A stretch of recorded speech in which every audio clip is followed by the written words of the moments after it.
Graça e paz, meu amado e querido aluno, aluna, seminarista do Seminário Metodista Internacional.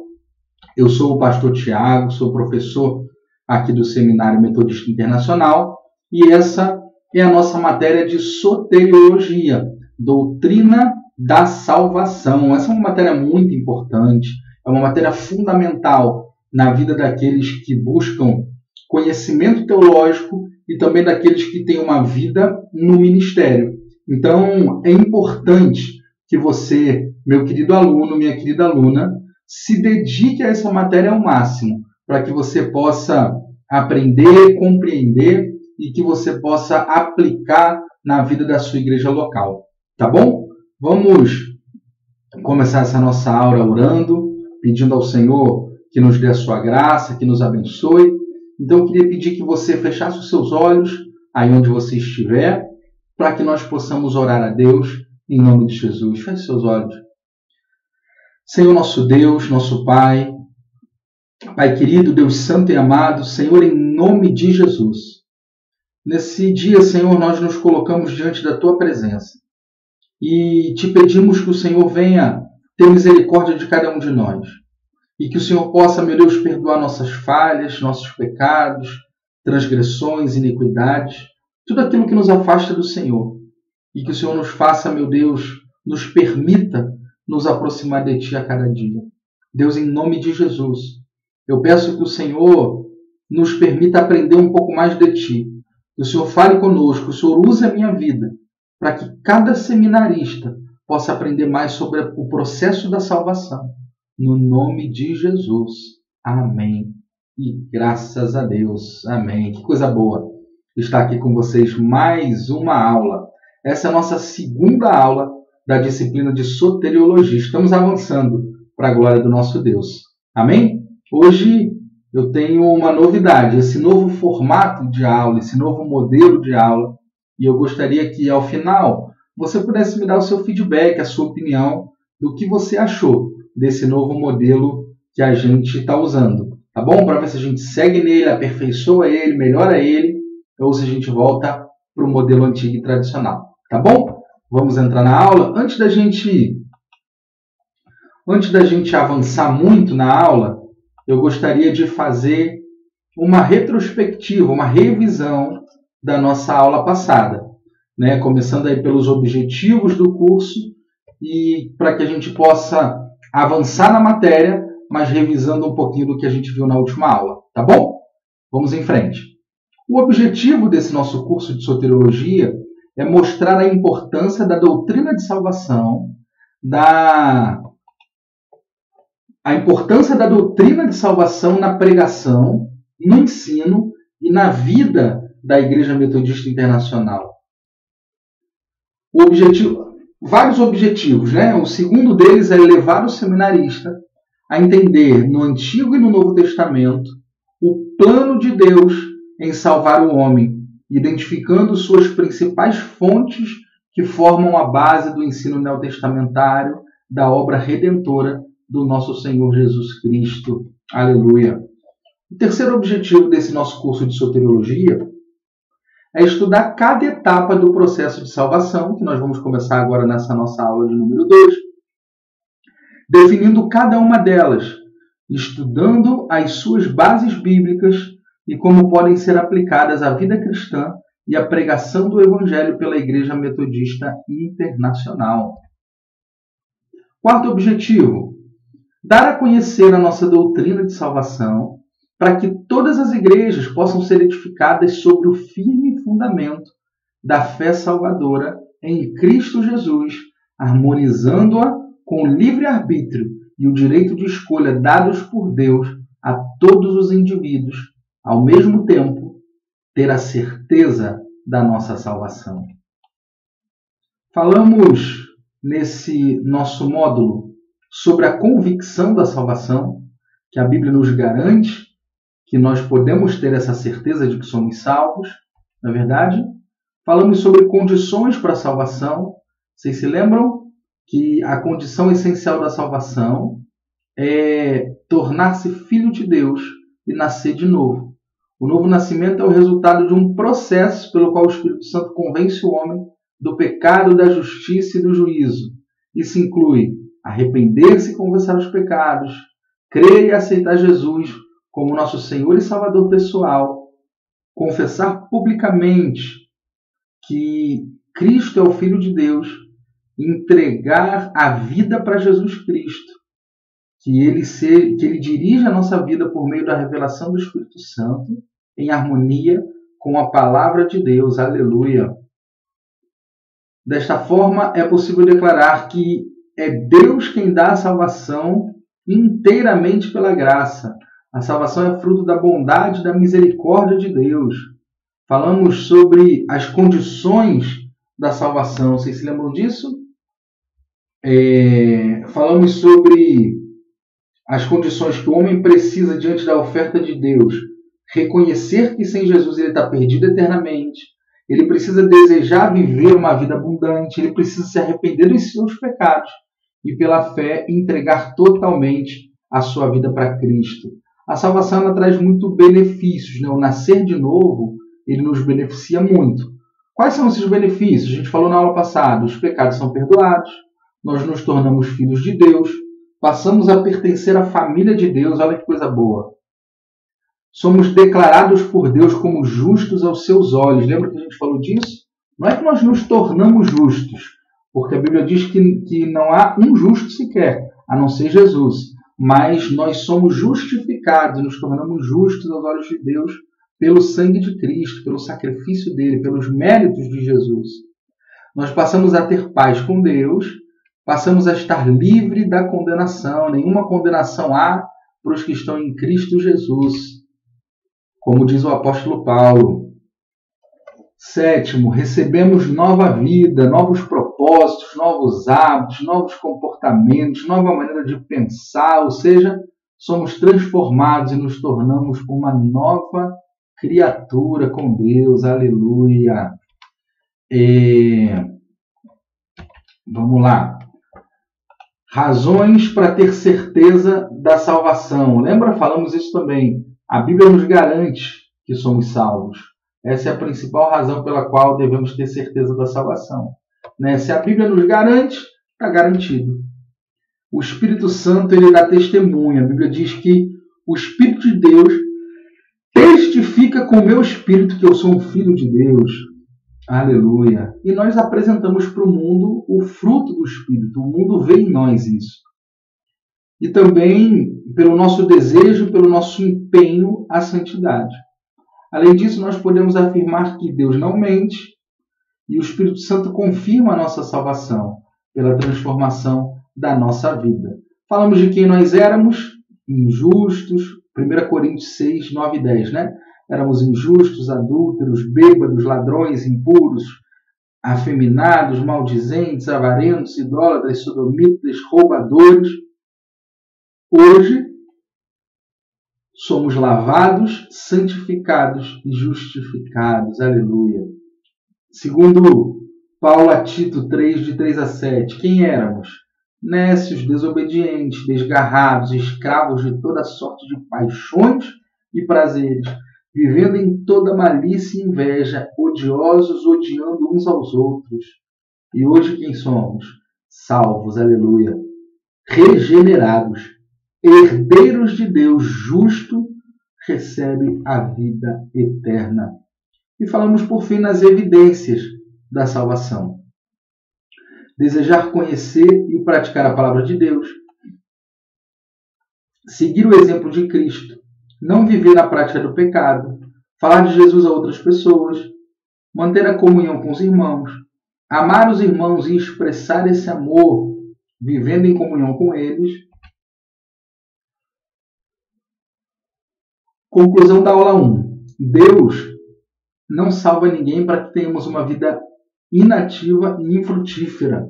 Desde o momento que alguém o aceita, deve ter a disposição de servi-lo, estudar a palavra, falar dele a outras pessoas, contar para todos que é uma nova criatura, nascida de novo, através do Senhor Jesus Cristo. Aleluia. Primeira palavra-chave da nossa aula de hoje. Isso mesmo. Nossa aula vai ter sempre algumas palavras-chave, 2, 3, depende do tamanho da aula. E a presença vai ser confirmada quando você me mandar todas as palavras-chave, tá bom? A primeira palavra-chave da nossa aula de hoje é a palavra infrutífera. Deus não nos salva para uma vida inativa e infrutífera. A primeira palavra-chave nossa, infrutífera. Vamos avançar para a nossa aula de número 2.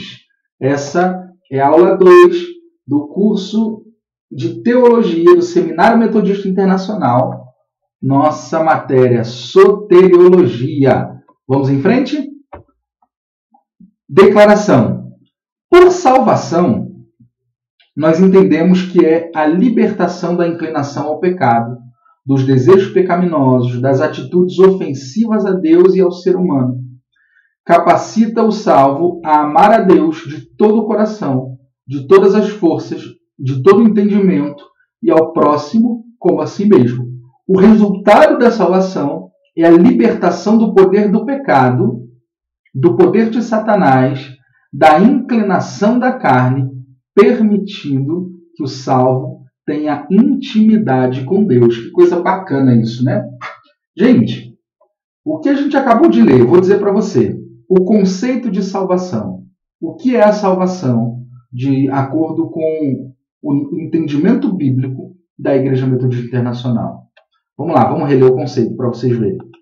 A salvação, por salvação, nós entendemos a libertação da inclinação do pecado, dos desejos pecaminosos, das atitudes ofensivas a Deus e aos seres humanos, e capacita o salvo a amar a Deus de todo o coração, de todas as forças, de todo o entendimento e ao próximo como a nós mesmos. A salvação, ela é um ato que, quando acontece na nossa vida, ele nos liberta do cativeiro do pecado. Ele nos liberta dessa inclinação quase que irresistível que o velho homem tem ao pecado. Na verdade, o velho homem, ele só possui a sua natureza adâmica. A única natureza que o homem natural possui é a natureza adâmica e pecaminosa. Então, a única coisa que o homem natural sabe fazer é pecar. Por isso que não adianta o homem natural ser bom, fazer o bem para as pessoas, porque a sua essência é uma essência inclinada ao pecado.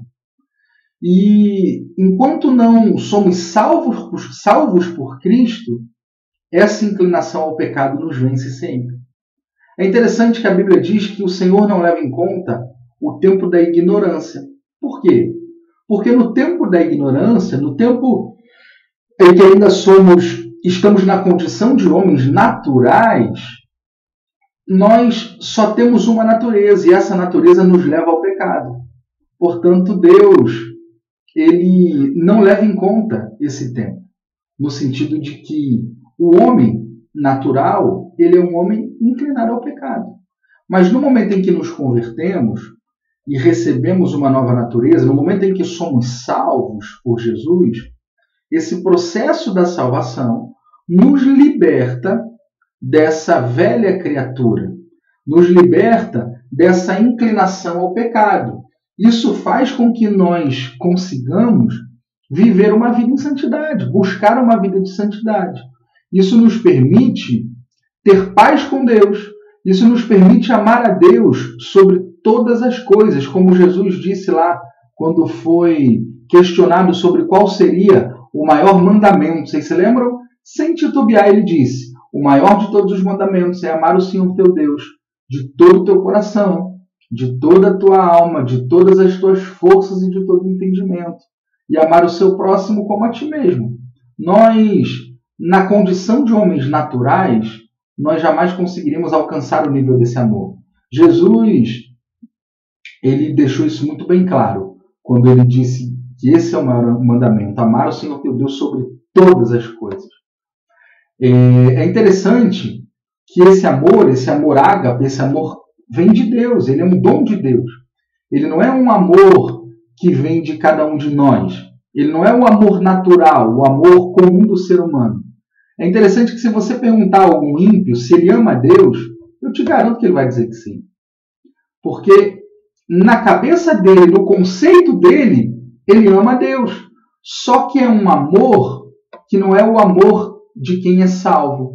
Porque só quando alcançamos a salvação, só quando passamos a ser filhos de Deus e fazer parte da família de Deus, é que o Senhor nos dá esse dom desse amor, de amar a Deus sobre todas as coisas na nossa vida. Entende? Então isso é bem legal, né? Isso é bem interessante. Vamos avançar um pouquinho mais. Portanto, a salvação é o processo pelo qual Deus transporta do reino das trevas para o reino do Filho do seu amor, para o seu reino, para o reino dos céus. Aqueles em que Cristo, aqueles que creem em Cristo e se tornam filhos de Deus. Gente, isso aqui também é muito interessante. A salvação é o processo pelo qual Deus nos transporta do reino das trevas para o seu reino, para o reino da sua luz. É como se nós estivéssemos mortos nos nossos pecados, como diz o apóstolo Paulo. Estamos lá estacionados e parados no reino das trevas. Então, alguém fala de Jesus para nós, o Espírito Santo nos alcança, nós abrimos o nosso coração e somos salvos. A salvação é esse processo, é como se fosse um ônibus. A gente parado lá no ponto de ônibus do reino das trevas. E nós entramos no ônibus da salvação. E o Senhor nos transporta para o seu reino. Nos tira daquele lugar e nos coloca em um novo lugar. Isso é o processo da salvação. A salvação, como acabamos de dizer, ela é um processo. E Filipenses 1,6 diz assim: estou plenamente certo de que aquele que começou a boa obra em vós há de completá-la até o dia de Cristo Jesus. Que coisa bacana. A salvação, ela é um processo. O grande equívoco de algumas igrejas evangélicas é considerar a salvação um ato passado ou acabado pela morte de Cristo. Eles afirmam, então, que basta uma pessoa simplesmente crer que aquela pessoa foi a sua morte para o pecado e que tem o direito à salvação eterna. Não é assim que as Escrituras nos ensinam, não é verdade? Porque as Sagradas Escrituras, elas nos mostram que, como esse texto que a gente leu de Efésios, né, que aquele que começou a boa obra há de aperfeiçoá-la. A cada dia que passa, nós vamos caminhando em direção à nossa salvação. É claro que quando passamos por esse processo de salvação, nós somos salvos e a nossa salvação está garantida e nós podemos crer nela, nós podemos ter a certeza dela, porque sabemos que somente a blasfêmia contra o Espírito Santo e a apostasia são capazes de nos tirar a salvação. Agora, nós temos todo um processo para que nós possamos viver essa plenitude, para que nós possamos ter essa certeza da nossa salvação. Nós vamos ver um pouquinho mais nos próximos slides. Crer implica em crescer, não é um verbo acabado. Até hoje muitos crentes pensam que pelo simples fato deles terem levantado a mão em sinal de ter aceito a Jesus como seu Senhor e Salvador e terem sido batizados e recebido o Espírito Santo, estão salvos. A estes vale a pena recordar as palavras de Jesus: nem todo que diz Senhor e Senhor entrará no reino dos céus, mas aquele que faz a vontade do Pai que está nos céus. Gente, a salvação, ela é um processo. Primeiro, nós temos aí, olha nesse gráfico, o homem pecador. Passamos pelo processo do novo nascimento e quando nascemos de novo, aí estamos a caminho da vida eterna. Aí nós podemos dizer que temos a nossa salvação. Por que isso? Porque muita gente frequenta os cultos, levanta as suas mãos, diz que aceitou Jesus como seu Senhor e Salvador, mas nada muda na vida dela. não existe uma transformação. Essa pessoa não passa por um processo. Isso é suficiente para que ela seja salva? A Bíblia diz que nós precisamos crer com o coração e confessar com a boca. Não basta crer com a boca e confessar com a boca. Esse crer com o coração, isso é fruto de um processo. E a gente vai ver um pouquinho mais isso durante essa aula. Olha, esse gráfico é interessante. Muitas pessoas pensam que o caminho da salvação é essa seta vermelha. Você estava na morte eterna, levantou a mão, aceitou Jesus, vida eterna. Só que não é assim. Você tem processos, você tem etapas na sua vida cristã. Primeiro você estava na morte eterna. E aí você passa. Deixa eu aumentar esse slide para você ver melhor. Você estava na morte eterna. Então você passa pelo processo de conversão, regeneração, separação, justificação, libertação, purificação, perfeição cristã e vida eterna. Vamos a alguns termos soteriológicos para vocês começarem a entender um pouco melhor cada um desses termos. Porque às vezes a gente fala tantos termos, né, como justificação, santificação, regeneração, salvação, conversão, mas o que cada um desses termos significam? A gente vai ver agora, tá?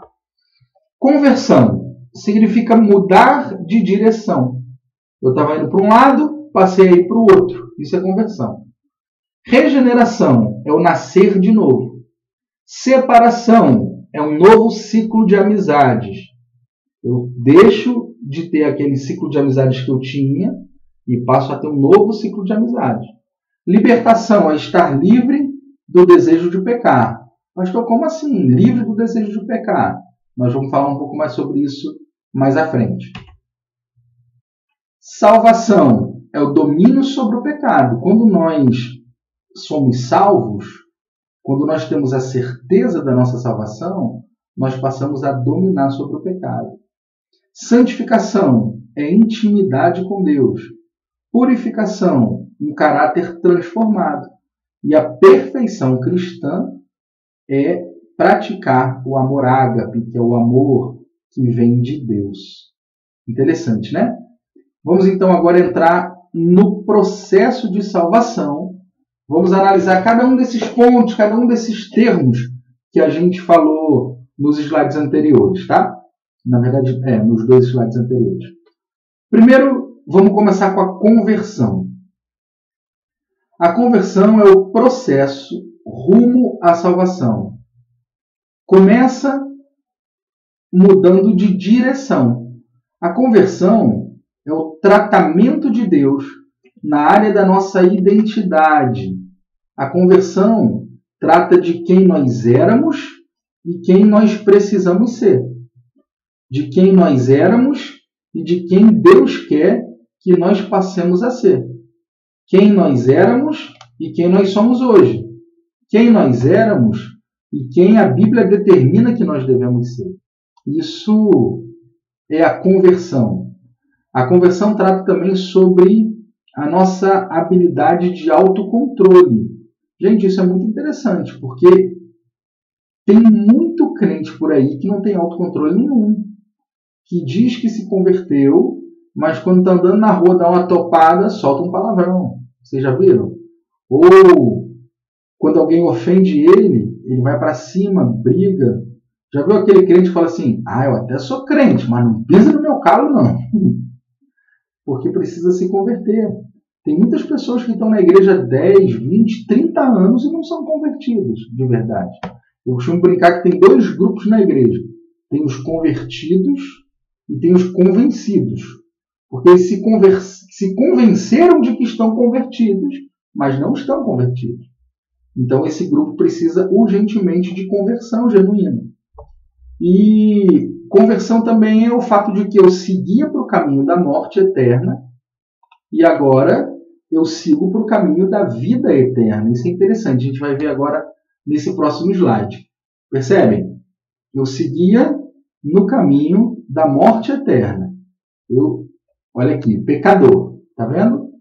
O pecador ele estava na setinha reta, o caminho da morte eterna.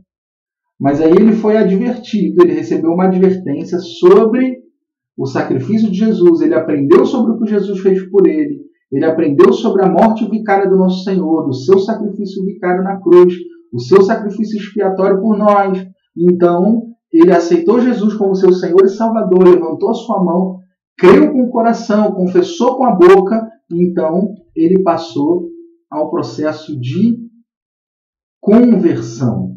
Está vendo? Ele estava andando em direção à morte, mas quando ele se depara com a cruz, ele muda o rumo da sua vida e ele passa a caminhar para a vida eterna. Isso é muito lindo, né, gente? 2. Regeneração. O processo rumo à salvação passa pela conversão, passa pela regeneração. E o que é a regeneração? A regeneração nada mais é do que a morte do velho homem. A regeneração, ela é uma obra do Espírito Santo. Agora, é interessante a gente falar uma coisa. A morte do velho homem é porque ele passa a não mais nos dominar.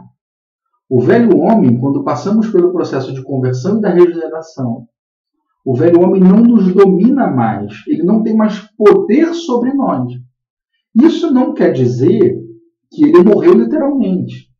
Tem muita gente que acha que quando nós descemos as águas do batismo e quando subimos, nós levantamos do batismo um super-homem e que o velho homem foi levado pelas águas do batismo. Eu sinto muito desapontá-los, mas isso não acontece. O velho homem, enquanto nós estivermos vivos, ou enquanto Jesus não voltar para buscar a sua igreja, o velho homem ele vai estar dentro de nós. Só que ele está morto. Ele está mortificado pelo processo da regeneração. Não é mais ele que está no comando da nossa vida. Antes de sermos regenerados, quem comandava a nossa vida era o velho homem. Hoje, quem comanda a nossa vida é o Espírito Santo, através da nossa nova natureza. Percebem? Mas o velho homem, ele sempre vai estar aqui, mortificado. Mas nós não podemos permitir nunca que ele se levante, porque nós vamos ser tentados, nós vamos ter inclinações do velho homem, mas nós precisamos vencê-lo sempre, para que ele continue mortificado para a glória de Deus, não é verdade? A regeneração é uma obra do Espírito Santo. Nenhum homem é capaz de se auto-regenerar ou de regenerar o seu irmão. Somente o Espírito Santo é quem nos regenera. Requisitos para a regeneração. O convertido precisa nutrir o desejo de mudar. Gente, isso é muito interessante. Só muda quem quer mudar, não é verdade? E às vezes a pessoa fala assim, mas se a pessoa chegou até a igreja é porque ela quer mudar. Não é verdade, nem sempre é verdade. Tem pessoas que estão na igreja porque na igreja é um ambiente legal, porque na igreja ela tem amigos, porque na igreja ela tem oportunidade para cantar, ela tem oportunidade para se expressar, para falar o que ela quer. Então, existem pessoas que chegam à igreja por inúmeros motivos. Nem sempre as pessoas têm um desejo ardente de mudança. Por isso que a gente vê tanta gente na igreja que está na igreja, mas você pensa, gente, não tem diferença dessa pessoa para uma pessoa do mundo. Então, para que haja a regeneração, esse processo de regeneração, o convertido ele precisa nutrir o desejo de mudar de vida. Isso está lá em Romanos 6,4. E o convertido precisa também passar pelo batismo cristão. O que é o batismo cristão? É o batismo nas águas. Quando eu era do mundo, eu era um ímpio, todo mundo sabia que eu era uma pessoa que não valia nada, que não prestava. No momento em que eu me converto e o Senhor Jesus me regenera, através do meu desejo de mudar de vida, eu preciso passar pelo batismo cristão para que eu possa dar testemunho para o mundo de que aquele Tiago não existe mais. E que hoje é um novo homem, regenerado e convertido ao Senhor Jesus. Conseguem entender? Vamos avançar. Resultados da regeneração na nossa vida. nós aprendemos a perdoar as pessoas. Gente, isso aqui é muito sério. Eu costumo brincar que a maior fila de crente no inferno não vai ser por pessoas que adulteraram, que roubaram, que mataram. Vai ser por pessoas que não perdoaram. Porque a Bíblia diz que quando nós não perdoamos o nosso irmão, o nosso Pai que está no céu também não nos perdoa. Então, se nós queremos ser salvos, se nós queremos alcançar a salvação, a purificação, a perfeição cristã, nós precisamos aprender a perdoar. Identificar as más companhias é um outro resultado da regeneração. Isso é interessante, porque no momento em que você se torna um cristão, você foi convertido e você foi regenerado, você passa a identificar as más companhias na sua vida. Aquelas pessoas com quem você andava e que hoje não convém mais você andar. Aquelas pessoas que eram seus brothers, seus amigos, e que hoje não tem mais espaço na sua vida, porque só falavam bobagem, só falavam coisas vulgares, só se metiam com coisas que não edificam, com coisas erradas. Por que você vai continuar andando com ele? Não é verdade? Tem uma expressão que diz: diga-me com quem andas e eu vou te dizer quem você é. Então, se a gente é crente, mas vive andando com pessoas que são ímpias, o mundo vai olhar para nós e vai achar que nós somos ímpios. Então, é fundamental. Você tem que andar com pessoas que edifiquem a sua fé. Você tem que andar com pessoas que te puxem para cima, que te ajudem a olhar para o alto. Você tem que andar com pessoas que te ajudem a mudar o centro gravitacional da sua vida. Porque a gravidade do mundo te puxa para baixo. Agora, você tem que andar com pessoas que te puxem para cima, para o alto. Entende? Isso é fundamental. É aquela velha história. Se você quer ser águia ou você quer ser galinha? A águia voa alto. A galinha só fica ciscando. Você já viu galinha andando com águia? Não, porque ela não consegue chegar na altura que a águia chegou. Então, se você quer ser águia, ande com águias. Se você quer ser galinha, ande com galinhas. Entende? Se você quer ser ímpio, ande com ímpios. Se você quer ser regenerado por Cristo e viver a vida cristã e a perfeição cristã, ande com pessoas da sua mesma fé. Isso é fundamental. E esse processo da regeneração, ele nos ajuda a identificar essas más companhias e a nos envolver com os membros da igreja. Isso é natural. O ser humano, ele é um ser sociável. Se eu tinha minhas amizades ímpias, no momento em que eu sou regenerado e passo a viver uma nova vida, eu vou buscar novas amizades. Então eu passo a me envolver com os membros da igreja. Eu passo a andar a segunda milha, eu passo a perdoar 70 vezes 7 e viver aquilo que Jesus nos ensinou. Não é verdade? Conclusão. A experiência da regeneração, ou seja, do novo nascimento, ela pode ser longa e algumas vezes bem dolorosa para aqueles que se sentem não tão pecadores como os demais. Normalmente, uma pessoa que se converte, mas vem de um lar estruturado, de uma vida honesta e sadia, ela não sente a necessidade de nascer de novo. E está aí a segunda palavra-chave da nossa aula: nascer de novo. Beleza? Você tem que pegar a primeira palavra-chave, a segunda palavra-chave, para que você possa alcançar aí a sua presença. Assim, a gente termina a nossa segunda aula e eu quero parabenizar você que chegou até aqui e dizer para você que é um prazer imenso para mim seguir com você, lecionar para você, e eu quero dizer para você que eu aprendo com vocês, vocês aprendem comigo, e assim nós vamos avançando rumo ao reino de Deus. Tá bom? Incentive outras pessoas a fazerem um seminário, fale com as pessoas da sua igreja, com a sua liderança, com seus amigos, para que eles possam se matricular no seminário e assim possam aprender também e avançar na caminhada cristã. Que Deus abençoe grandemente a sua vida, no nome do Senhor Jesus. Antes da gente encerrar essa aula, eu queria mais uma vez orar, para agradecer ao Senhor por tudo que Ele nos ensinou nessa aula e que Ele possa nos permitir estar junto nas próximas aulas, em nome de Jesus. Amém? Vamos orar? Senhor, em nome de Jesus, muito obrigado por essa aula, Senhor. Obrigado por tudo que aprendemos aqui. Obrigado porque o Senhor tem nos ensinado acerca da doutrina da salvação, que é a doutrina central na igreja do Senhor. E te pedimos em nome de Jesus que o Senhor fale conosco, meu Deus, a cada aula. Obrigado por essa oportunidade de estar com os meus irmãos nessa aula.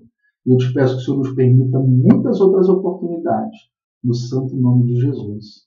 Amém. E graças a Deus. Que Deus abençoe grandemente a sua vida, em nome de Jesus. Até a próxima.